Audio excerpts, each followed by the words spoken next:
আসসালামু আলাইকুম। বর্তমানে বাংলাদেশ অত্র অঞ্চলের অর্থাৎ দক্ষিণ এশিয়ার যে ভূ-রাজনীতি রয়েছে, সেই ভূ-রাজনীতির জন্য অন্যতম গুরুত্বপূর্ণ একটি জায়গা। এবং এই বাংলাদেশকে ঘিরে এক কথায় বলা যায় তিনমুখী একটি ভূ-রাজনীতি আমরা লক্ষ্য করছি।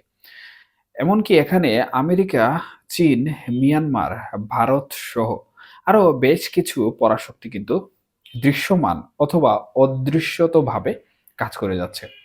এখানে যে বিষয়গুলো কাজ করছে, সেই বিষয়গুলোর কারণে কিন্তু বাংলাদেশের অভ্যন্তরীণ রাজনীতির নানাবিধ পট পরিবর্তনও ইতিমধ্যে হয়েছে এবং অদূর ভবিষ্যতেও হয়তো নানা ধরনের পট পরিবর্তন হওয়ার সম্ভাবনা রয়েছে।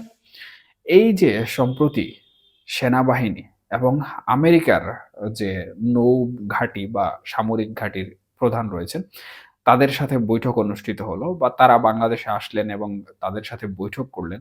সেখানে প্রকৃতপক্ষে আসলে কি বিষয়গুলো নিয়ে আলোচনা হলো, এ বিষয়ে জানবো আজকের এই ভিডিওতে। এর পাশাপাশি বাংলাদেশে শেখ হাসিনা সরকারের পতন কিংবা আওয়ামী লীগ সরকারের পতনের পেছনে ভারত যে ইশারা ইঙ্গিত দিয়েছিল বা ভারত যে গোয়েন্দা তথ্য দিয়েছিল, সেই গোয়েন্দা তথ্য শেখ হাসিনা উপেক্ষা করার কারণে কিন্তু উনার পতন হয়েছে। এমনটা কিন্তু ভারত দাবি করেছে। এই বিষয়টি নিয়েও বিশ্লেষণ করব। এর সাথে, সাথে আমাদের যে বিশ্লেষণটি রয়েছে সেটি হচ্ছে ইউনূস অর্থাৎ আমাদের অন্তর্বর্তীকালীন সরকারের প্রধান উপদেষ্টা মোহাম্মদ ইউনূস শেখ হাসিনার মতো যদি আন্তর্জাতিক ভূ-রাজনীতির বিষয়ে একই ভুল করে থাকেন, তাহলে উনার পতন শেখ হাসিনা থেকেও অত্যন্ত বাজেভাবে হতে চলেছে। এই বিষয়টি সম্পর্কেও অল্প একটু আলোচনা করার চেষ্টা করব। তবে আলোচনায় যাওয়ার পূর্বে যে বিষয়টি জানা প্রয়োজন, সে বিষয়টি হচ্ছে ভারত প্রকৃতপক্ষে আওয়ামী লীগ সরকারকে সেই সময় কি বলেছিল বা শেখ হাসিনাকে কি বলেছিল?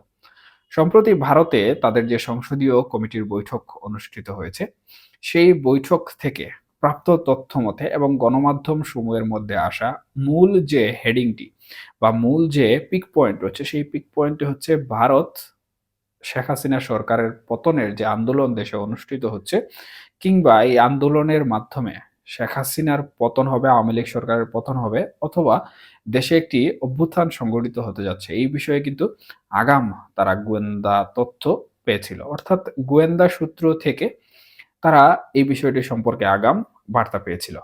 এবং হ্যাঁ, বাংলাদেশে তারা যে বিষয়গুলো দাবি করছে, একই সাথে আমেরিকা যে বিষয়গুলো দাবি করছে যে বাংলাদেশে উগ্রবাদ চর্চা হচ্ছে এবং জঙ্গিবাদ কিন্তু বেড়ে চলেছে। যেটাকে বলা হয় উত্থান হচ্ছে। এই বিষয়গুলো প্রকৃতপক্ষে তারা পূর্ব থেকেই কিন্তু তাদের যে গোয়েন্দা তথ্য রয়েছে সেই তথ্যের মাধ্যমে তারা জেনেছে। এবং হ্যাঁ, শেখ হাসিনাকে অর্থাৎ আওয়ামী লীগের যে সভানেত্রী এবং আওয়ামী লীগ রাজনীতির সাথে জড়িত শীর্ষস্থানীয় অনেক নেতৃবৃন্দকে এবং সরকারে থাকা অবস্থায় তাদেরকেও কিন্তু জানিয়েছে। কিন্তু আওয়ামী লীগ সরকার বা শেখ হাসিনা যিনি সরকার প্রধান ছিলেন, উনি সেই বিষয়গুলো অনেকটাই উপেক্ষা করেন।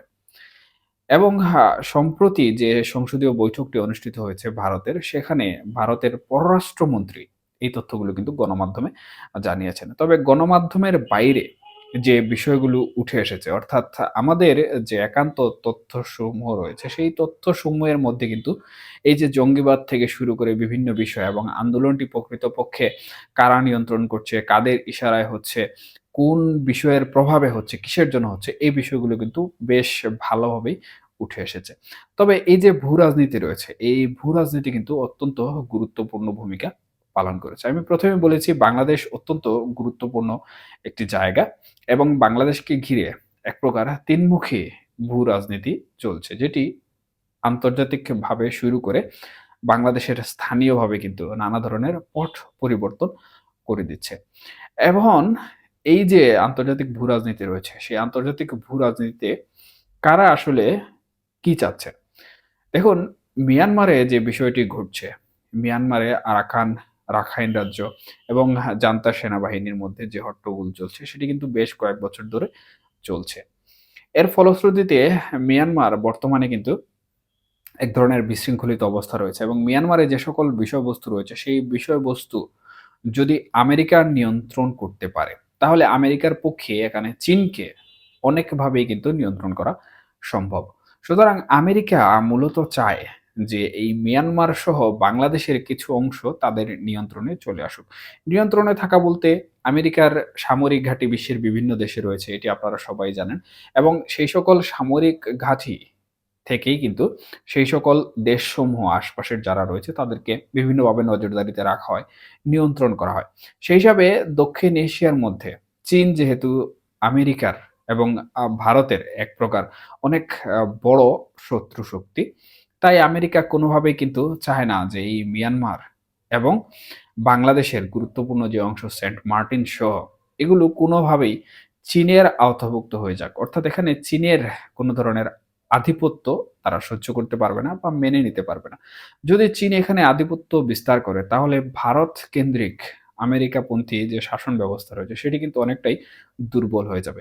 এবং চীন এই পুরো দক্ষিণ এশিয়ার বাণিজ্য খাত থেকে শুরু করে অন্যান্য যে সকল বিষয়বস্তু রয়েছে, সামরিক খাত এবং শিল্প খাত, সেই সবগুলো বিষয়ে কিন্তু চীন এককভাবে নিয়ন্ত্রণ করা শুরু করবে। আর চীন যদি এইসব বিষয়ে নিয়ন্ত্রণ করা শুরু করে তাহলে আমেরিকা কিন্তু ক্রমশই এই দক্ষিণ এশিয়া থেকে তাদের যে শক্তি রয়েছে সেই শক্তি হারিয়ে ফেলবে।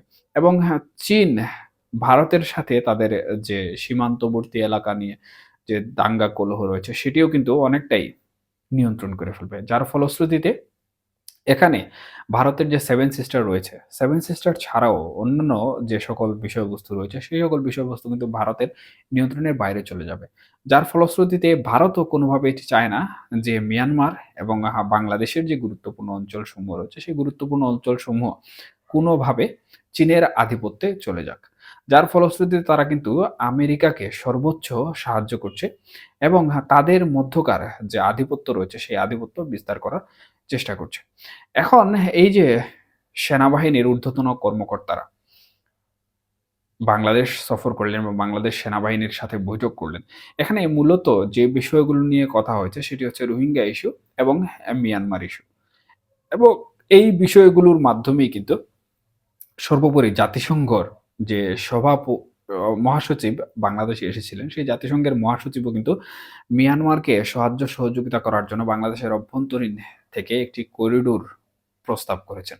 সেনাবাহিনীর সদস্য যারা এসেছেন তারাও কিন্তু একই প্রস্তাব সেনাবাহিনীর প্রধানকে দেয়ার কথাবার্তা রয়েছে এবং সেনাবাহিনীর কাছ থেকে সাহায্য সহযোগিতা আশা করছেন। যেহেতু বাংলাদেশের অভ্যন্তরীণ দিক থেকে তারা মিয়ানমারে আধিপত্য বিস্তার করবে এবং বাংলাদেশের সমুদ্র সীমা ব্যবহার করে, বাংলাদেশের অভ্যন্তরীণ জায়গা ব্যবহার করে তারা মিয়ানমারকে সাহায্য সহযোগিতা করবেন বিভিন্নভাবে।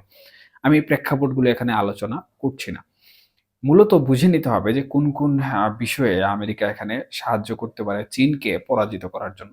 সুতরাং এই সকল বিষয়বস্তু করার জন্য বাংলাদেশ স্বাধীন ও সার্বভৌমত্ব দেশ ব্যবহার করতে হলে বাংলাদেশের সেনাবাহিনীর সাহায্য কিন্তু অত্যন্ত গুরুত্বপূর্ণ। সুতরাং সেনাবাহিনীর কাছ থেকে সাহায্য নেয়ার জন্য কিন্তু তারা এখানে এসেছেন এবং ইতিপূর্বে কিন্তু জাতিসংঘের মহাসচিবও বাংলাদেশে এসে গিয়েছেন এবং এই সকল বিষয়বস্তু নিয়ে আলোচনা হয়েছে প্রধান উপদেষ্টা সহ।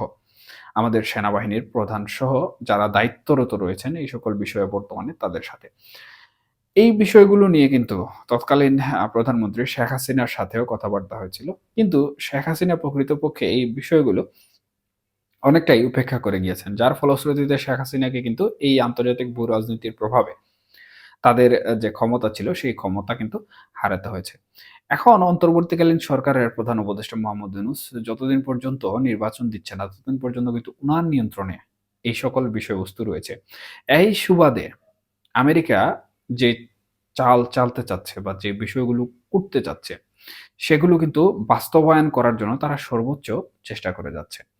এখন অন্তর্বর্তীকালীন সরকারের প্রধান উপদেষ্টা যদি মূলত শেখ হাসিনা যে কাজগুলো করেছেন, কিছু জায়গায় ভুল পদক্ষেপ নিয়েছেন এবং অনেক ক্ষেত্রে উনার ভুল সিদ্ধান্তের জন্য উনাকে ক্ষমতাচ্যুত হয়েছে। ঠিক একইভাবে যদি অন্তর্বর্তীকালীন সরকারের প্রধান উপদেষ্টা এবং উনার যে সরকার রয়েছে সেই অন্তর্বর্তীকালীন সরকার যদি এই প্রস্তাব বা এই ধরনের কর্মকাণ্ড থেকে নিজেকে কোনোভাবে দূরে সরিয়ে রাখে না বা কিছুটা মিসআন্ডারস্ট্যান্ডিং এর মুখে পড়ে যান, তাহলে আমেরিকা এবং আন্তর্জাতিক রাজনীতির প্রভাবে যেভাবে শেখ হাসিনা সরকারের পতন হয়েছে, ঠিক একইভাবে কিন্তু অন্তর্বর্তীকালীন সরকারের প্রধান উপদেষ্টা উনার সরকারসহ পতনের যে দ্বারপ্রান্ত রয়েছে, সেই দ্বারপ্রান্ত পৌঁছে যাবেন। সুতরাং এখানে প্রজ্ঞা এবং বুদ্ধি আসলে অত্যন্ত গুরুত্বপূর্ণ এবং বাংলাদেশের অভ্যন্তরীণ যে সকল বিষয়বস্তু রয়েছে, সেই সকল বিষয়বস্তু কিভাবে নজরদারিতে রেখে এই যে আন্তর্জাতিক ভূ-রাজনীতি রয়েছে, সেই আন্তর্জাতিক ভূ-রাজনীতিটি সমাধান করবেন। এটি কিন্তু